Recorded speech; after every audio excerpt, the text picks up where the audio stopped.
Have you ever noticed that friend in your group who's always there, laughing in photos, sharing stories, but somehow their social media never really shows it? No vacation highlights, no weekend brunch snapshots, no look at my life posts. It's almost like they exist in the physical world, but their digital presence barely whispers. And if you're like most people, your first thought might be, maybe they just don't like social media. Or maybe they're shy or private, but there's often something deeper going on, something quieter that doesn't get talked about much. Let me show you what I mean. Think about the last time you scrolled through Instagram or TikTok. A friend posts a sunset. Someone shares their new apartment. Another person posts a picture of their coffee cup with that perfect oat milk foam. We like, we comment, we scroll on.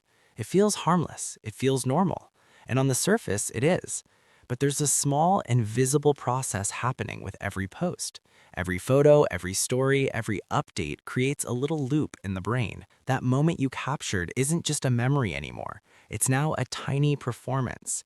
Your brain starts tracking responses, likes, comments, views, and slowly, ever so subtly, attention shifts from the experience itself to the audience watching it. Now, imagine someone who rarely posts. They take the same trips, they have dinners with friends, they might even capture photos. But instead of uploading, they let it sit in their camera roll, maybe never to be opened again. Their social media is quiet, almost neutral. And what's fascinating is why they do it. It's rarely about being antisocial or avoiding connection. It's not a moral stance, and it's certainly not a rebellion. It's a cognitive decision. A tiny, almost invisible calculus about attention, mental energy, and emotional bandwidth. Because here's the thing, attention is finite. Your brain can only hold so much at once, and modern life is already a tug of war. You're paying rent, managing subscriptions, juggling bills, commuting, working, keeping relationships afloat. That's just the basics. And now, on top of that, you're being asked to manage your public identity. Every photo you post becomes a small project. Will it be liked? Will it reflect me correctly? Does it match the life I want to appear to have? Suddenly, something as simple as brunch turns into an obligation, a tiny psychological transaction where your present experience is subtly traded for future validation. Social psychologists call this self-presentation theory, but let's simplify. It's the natural tendency to manage how others perceive you. And in the era of social media, this self-monitoring is continuous. Every notification, every double tap, every view counts as feedback, shaping how we behave next. It's not bad, it's just consuming. That energy, that attention is something that people who rarely post choose to keep for themselves. Not for show, not for privacy, but for living without an audience. And the effect is quietly powerful. Experiences remain experiences. Vacations are felt, not framed.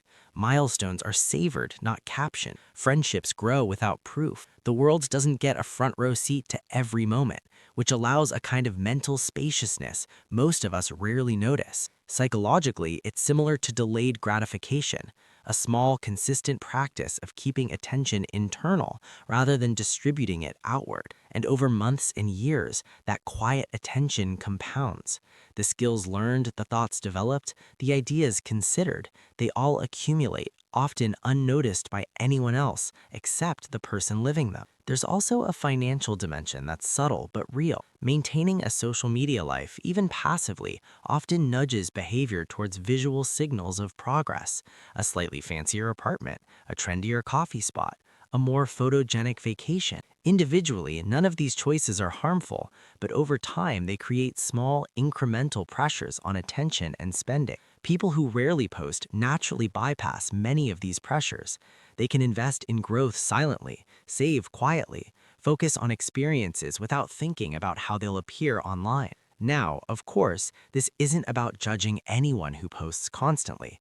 Social media is a tool, and a useful one when used intentionally. The difference is subtle but meaningful. It's the difference between performing life for an audience and experiencing life for yourself. People who rarely post are often those who've unconsciously realized that the richest moments, the ones that quietly shape confidence, skills, and satisfaction, rarely need validation. They grow in private. They mature in private. And in a world increasingly obsessed with visibility, that's rare. So next time you notice someone's feed is almost entirely quiet, don't assume it's emptiness. Look closer. There's often depth behind the silence, a life that's quietly rich, carefully structured, and thoughtfully invested.